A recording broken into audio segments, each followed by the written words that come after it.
Algernon October with the check-in on Hip Hop United. We got one of the founders of One Music Fest with us in the building. He's an incredible executive that's been at the forefront of music and marketing for decades.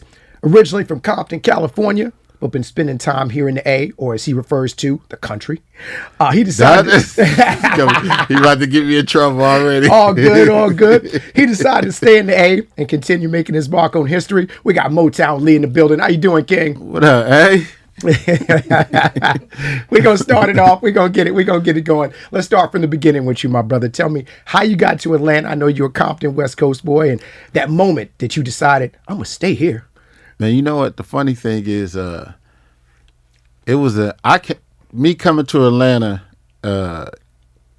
was like a joke. It was a joke I started playing on my friends. Like one of my friends lived here, and he was like, "Man, come down." I'd never been to Atlanta or nothing before, so I start telling all my homies like, "I'm moving to Atlanta. I ain't coming back." It was a joke. And at the time, I was working doing like record promo for Priority Records, and I came down. I came to Atlanta. Was supposed to be here for like 5 days. My boss, Super Dave, was like, "I'm gonna send you some records down there. Just go drop them off to a couple people." I was like, "All right, cool. I'm down here. I make a cool trip of it." I start doing that, and I end up loving it. I literally was supposed to be 5 days, and in 5 days he was like, "You want to stay down there?" I was like, "Hell yeah!" I never went back home. Man.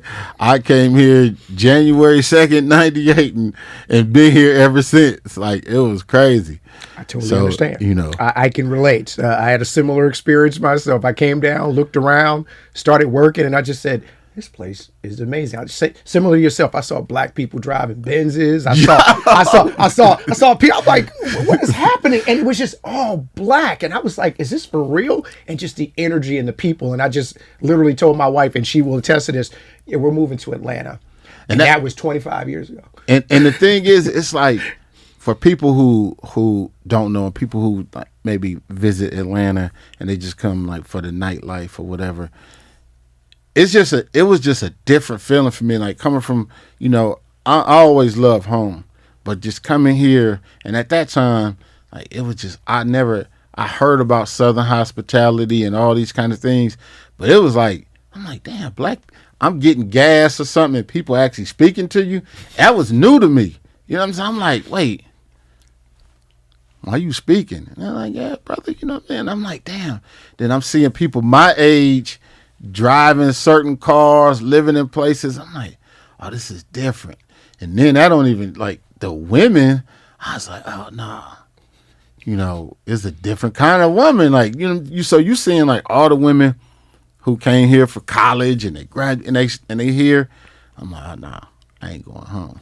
This is home. This is home. So like it became home to me, and it's funny because, I'm born and raised in Southern California, but, that's my childhood home. But my adult home, I spend actually more years in Atlanta than I did, in California. So totally it's definitely my adult home. I can relate. All right. One Music Fest coming back to Piedmont Park. We back. Tell us about this year's festival and what it takes to pull together this massive situation, man. Oh, God. You know what? Every year is an adventure. Yeah. It's a roller coaster for us. That, if we wasn't a family, it would have probably been over. We'd have been, because we fuss, we fight, because of the stresses. Yeah. Now people look at us like, we the big boys, and they have these expectations and stuff for us that, it don't even equal the expectations that we have for ourselves. So we always are trying to like top what we did in previous years, and we always trying to give people experiences and stuff. So in that, you got to think about, man, we dealing with artists. So every year, people are, who y'all gonna get? Because Now I ain't gonna front. Atlanta, they hard on us because they've been hard on us every year, but ever since 2016 when we had Dungeon Family and all that, every year people be like, who y'all gonna get? Because y'all had Dungeon Family and Outkast. So, and then they like, y'all had Kendrick and y'all had this and that. Like, man, you really can't top. Like, how can you top having a Dungeon Family reunion? Or how can you top having Kendrick Lamar and Janet Jackson the same weekend?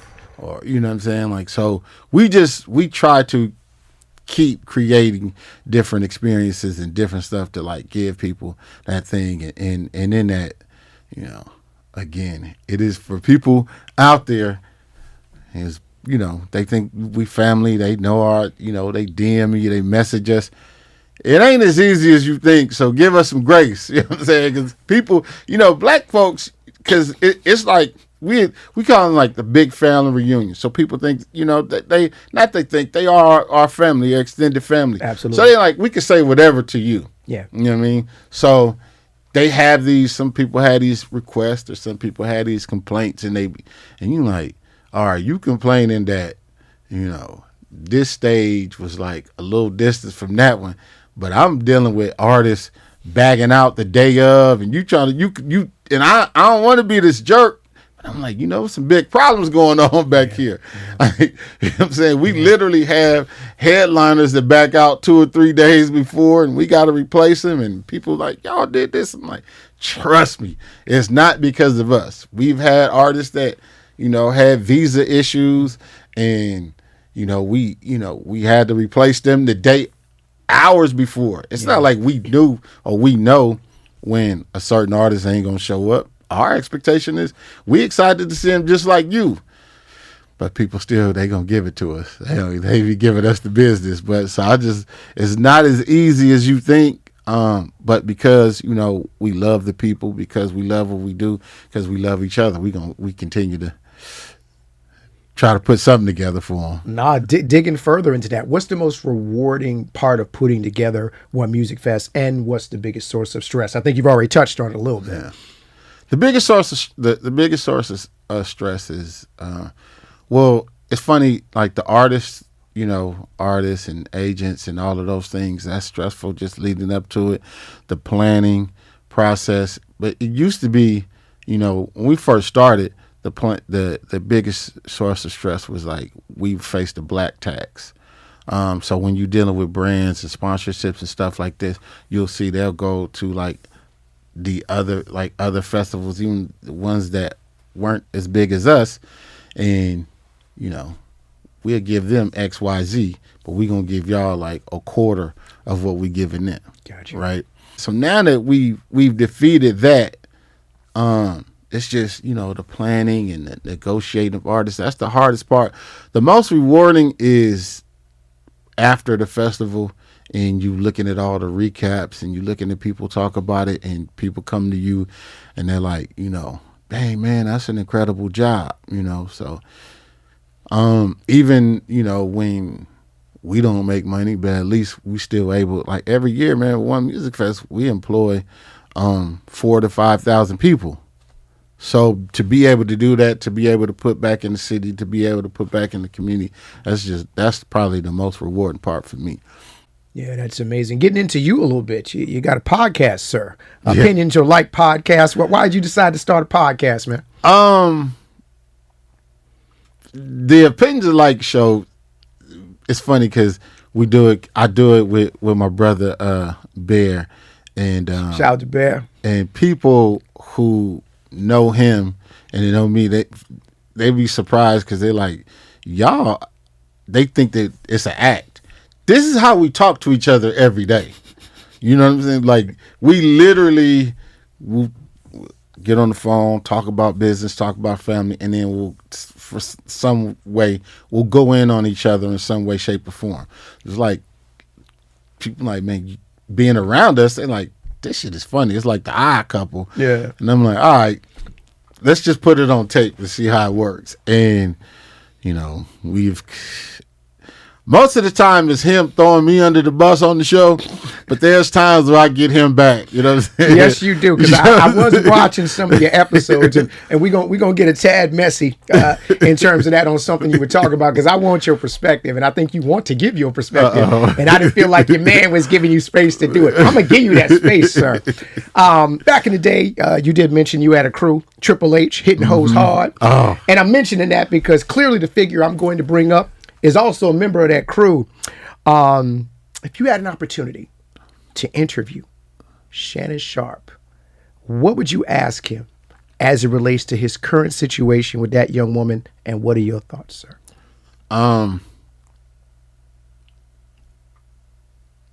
The biggest question is, where's your ego too big to listen to the messaging that people try to give you?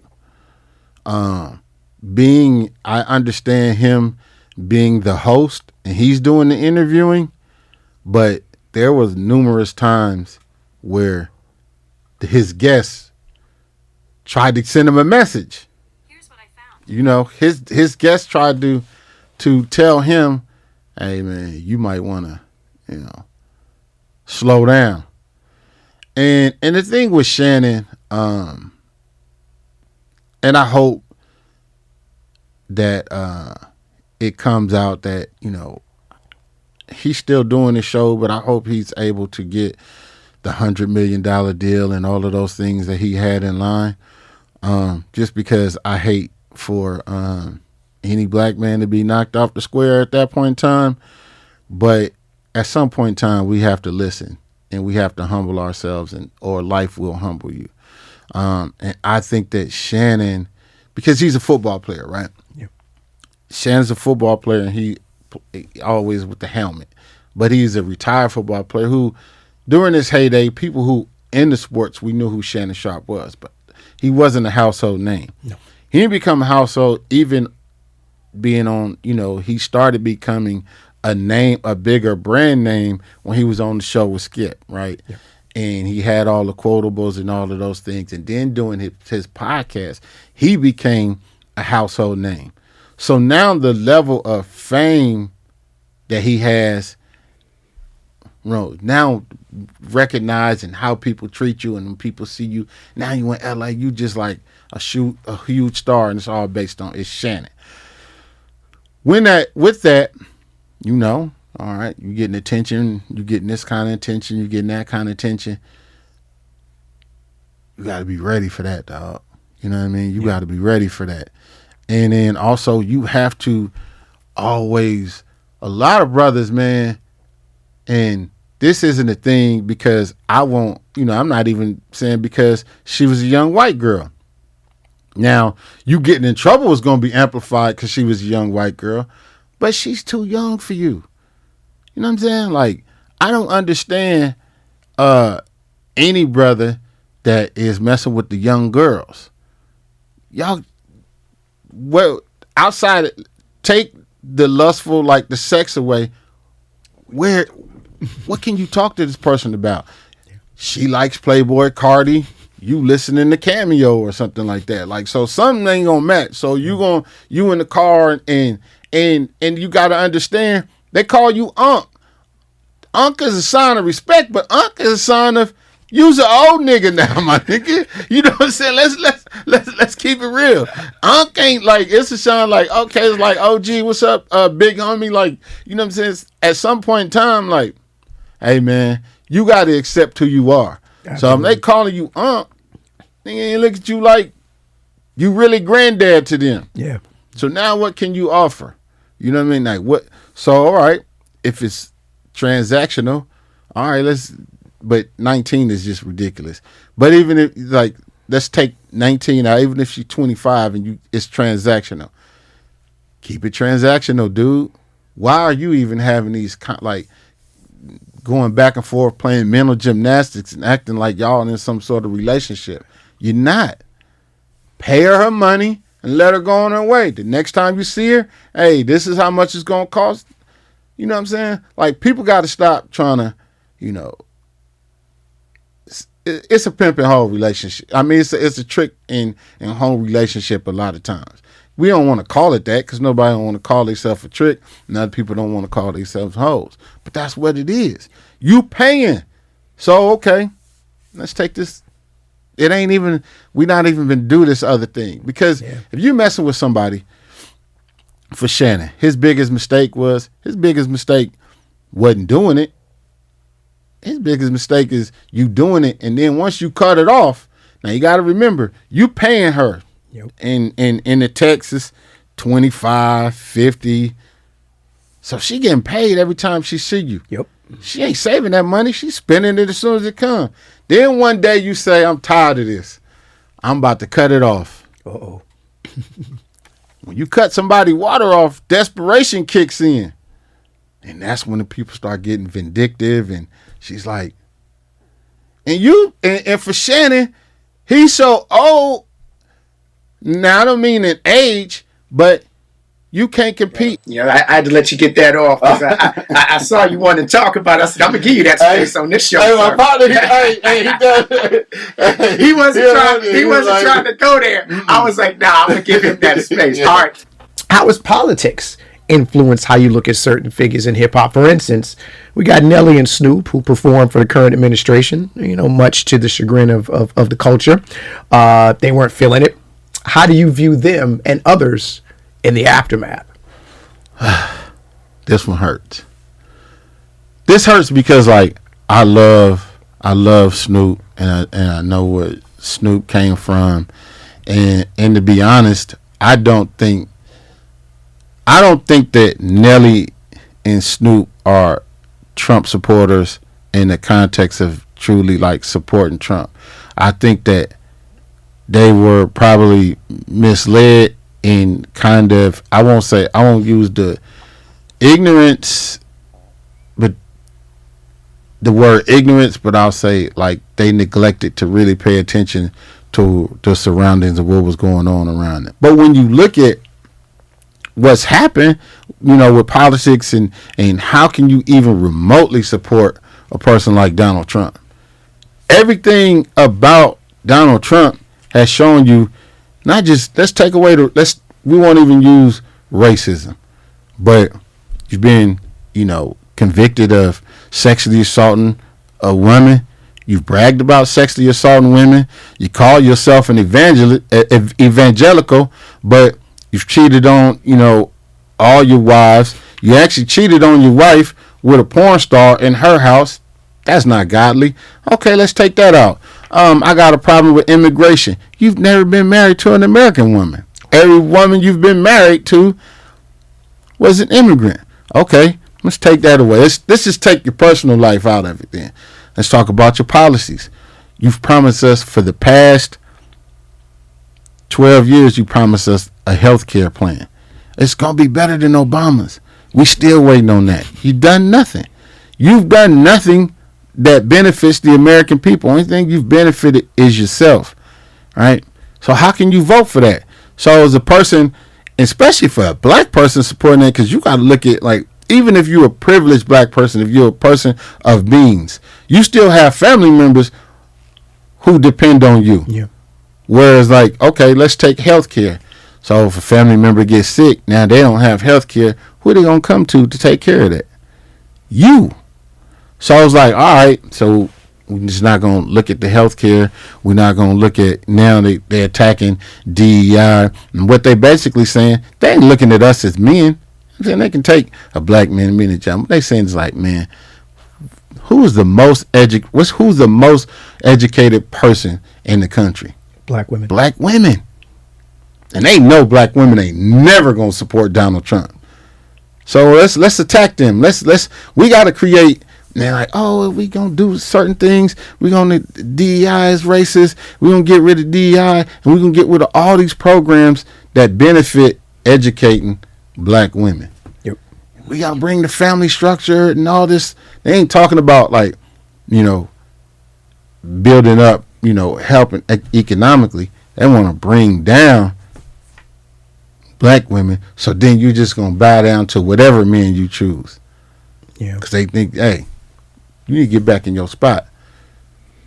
I don't even know why y'all even voting in the first place. Who let y'all vote? Yeah. It's crazy to me. And so when people look at that, and I'm like, how can you support that shit? I'm saying, like, if you saying, oh man, I love my mama. Because most people, I love my mama more than myself. I love my wife, my kids. Like, do you? You still supporting this bullshit?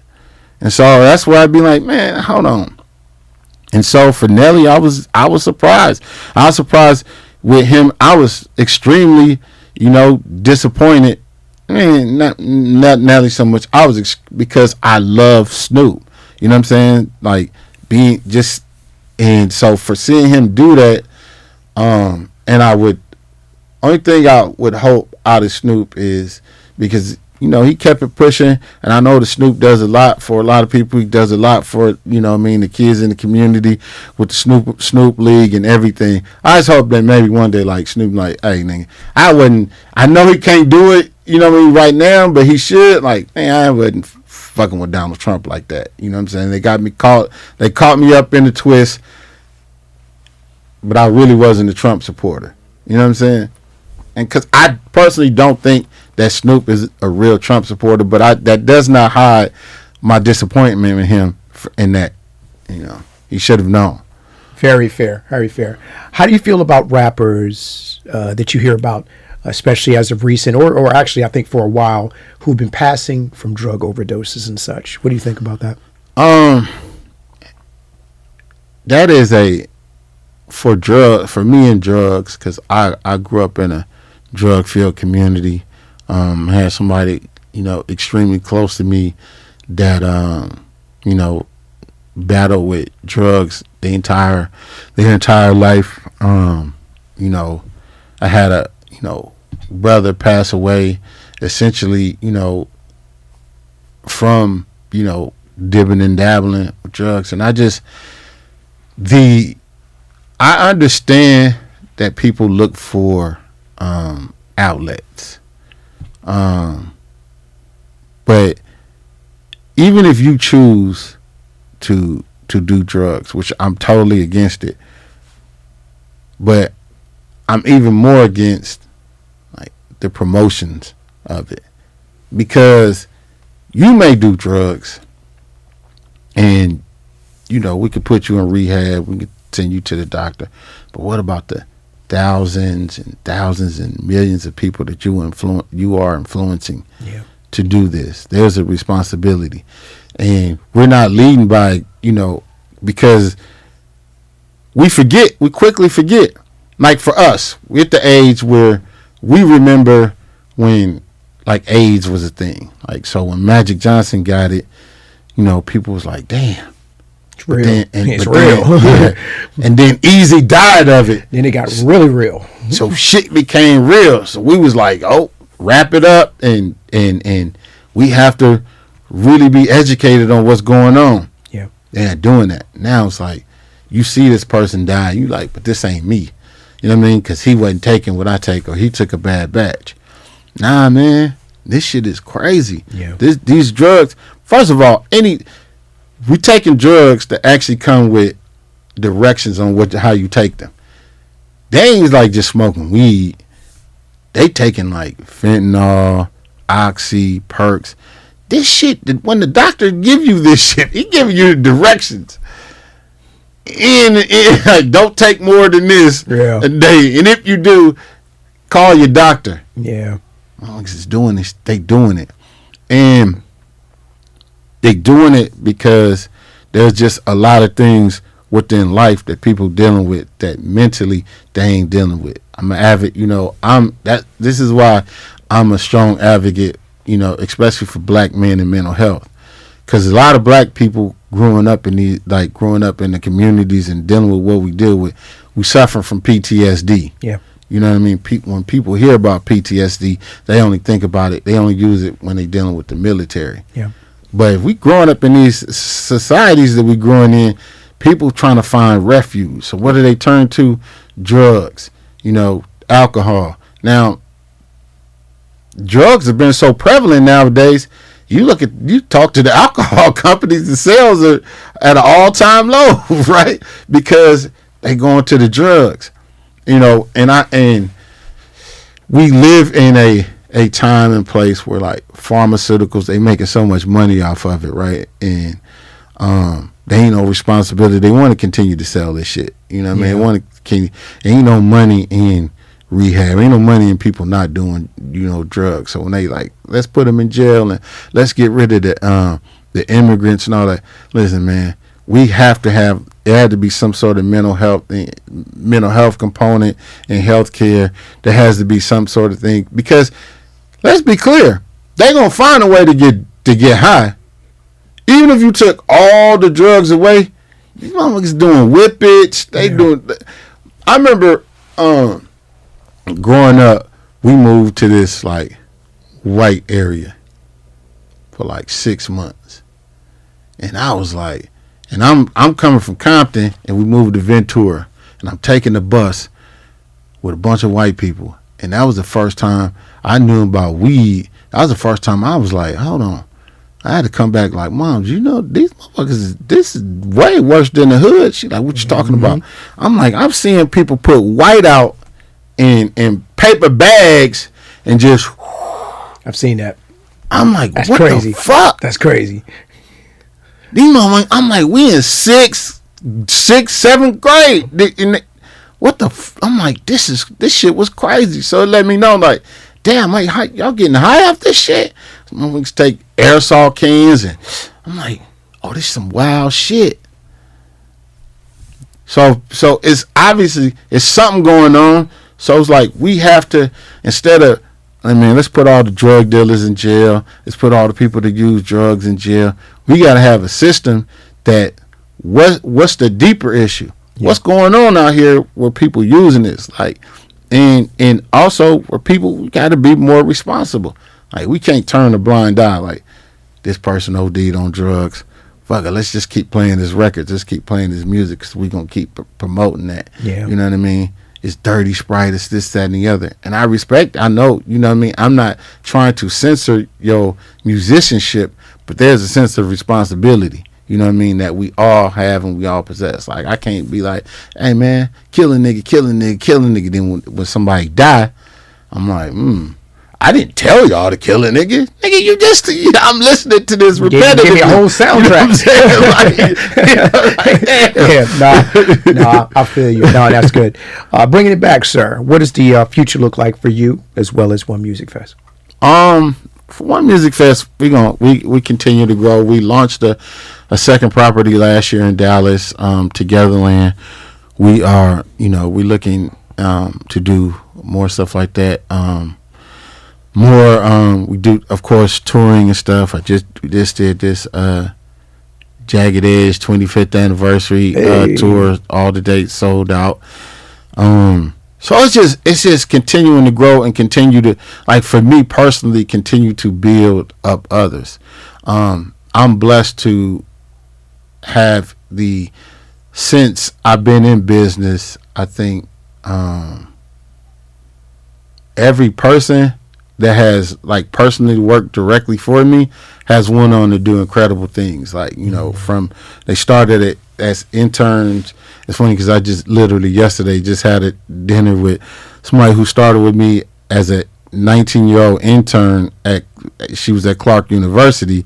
She now runs Ebony Magazine, right? Oh, that's hard. And so just to see like these things to create other opportunities for more, because for me, I'm gonna be okay, but I'm okay making sure I know that people that come under me, are better than me. You know what I mean? So continue to, try to build that with my nephews, my god kids, all the people I come in contact with, continue to plant those seeds and watch them grow.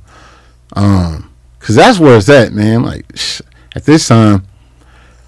So with One Music Fest, we're gonna continue to grow. We are this year. I wish I could tell y'all. It's gonna be, You can if you want to, sir. We'll take the exclusive always. But we're gonna continue to build. We got a lot of community points to it. It may be. maybe get somebody in our crew to get into the political realm. I don't know, maybe Jay or something. Let's see if Jay will do it. I can't do it. I have too much dirt. They get it. You had too much fun. You had too much fun. Okay, I understand. Yeah, but not that kind. Listen, not your boy kind of fun, but we had a lot of fun. But yeah, just continue to grow, man. Continue to grow the our opinions alike podcast, because it's just we started it for fun, but we pushing it to like really educate people on a lot of different topics, because people they need to be able to speak up and speak their mind, but also be able to learn. My podcast partner, Bear Seals, it's funny because he's accomplished so much like in the industry, but he always like pushing for other people. Sean just he discovered 112. He's managed Jagged Edge. He pushed Killer Mike to 3 Grammys. Ran Purple Ribbon with work with Outkast. So he's did a lot, right? But the people he touched and continue to educate and how people learn from him, like it's just crazy. But I didn't realize that what he does, but he says the same thing about me. I didn't realize that how many people that I touch and they learn from me. I'm recently becoming, like, came to a place where like I can do like interviews with people like you guys, because I was always like, man, let the stars be stars. I don't want to be a star, right? And I'm like, it almost success almost embarrassed me, right? Because I'm like, man, I don't want people to look at me like that, because I got so many people that from my neighborhood that didn't become successful, like that are stuck in these positions. I don't want to look like I'm rubbing it in their face and all of these things. So I saw Mike Epps on Shannon Sharp, coincidentally, and he was talking about survivor's remorse. And that's actually, it was a real thing. So now I'm able to see and be comfortable with spreading the messages and educating people and being proud of who I am, being proud of, my podcast partners, being proud of my business partners, because they've done incredible things, from Jay to Steve to Troy to Swin to Orenike. All of them people, they continue to like motivate me, what I mean? Even through like times where I'm like, I just look at them like they just my brothers and sisters. Yeah. But I'm like, damn, man, y'all actually accomplished a lot. And they look at me and joke about like, nigga, is you. And I'm like, so I want to continue to be that vessel for other people, man. So people, there's a lot of people, Lotus Rosary and a lot of other festivals that are like coming up. So under, from watching OMF, at first I used to be like, man, these motherfuckers is copycatting, like they trying. But nah, just to see other people grow, to see what your boy Leo was doing with Funk Fest and how he's pushed that to grow. My boy, of course, my business partner, they got the Black Promoters Coalition, so they've done some incredible things. We associated with, Sean G and Live Nation Urban. So we have created this network, and they're just pushing it and to grow that.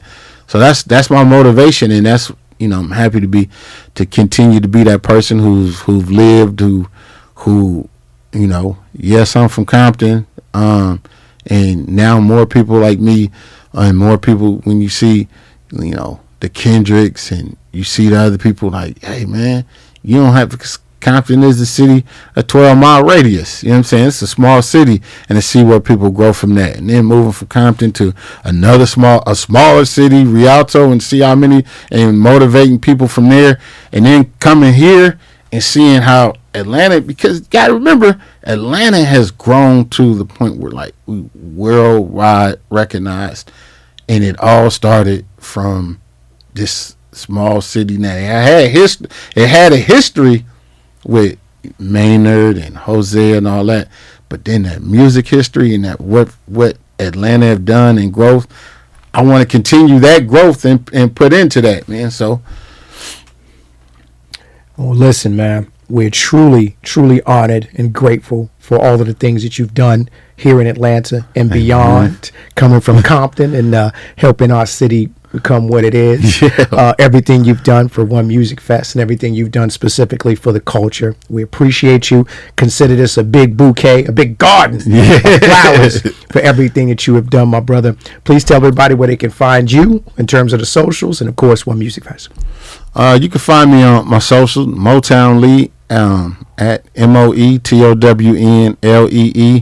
Of course, One Music Fest, ONE Music Fest, OneMusicFest.com, October 25th and 26th. We're going to release the lineup in a few weeks. And I think y'all going to be pleased. I think y'all going to be, y'all going to be pleased. Y'all going to be happy. Don't DM me telling me no, but the DMs are coming, sir, and everybody wants tickets in terms of that or whatever. And they coming for you. They coming for you. Yeah. Now we just excited to have it back at Piedmont Park. I'm speaking from my own perspective with that, so I'm doing. I'm excited too. Make sure everybody go and check that out. Make sure you check out Opinions of Light podcast on YouTube. Opinions of Light. My podcast partner, Bear Seals. And follow.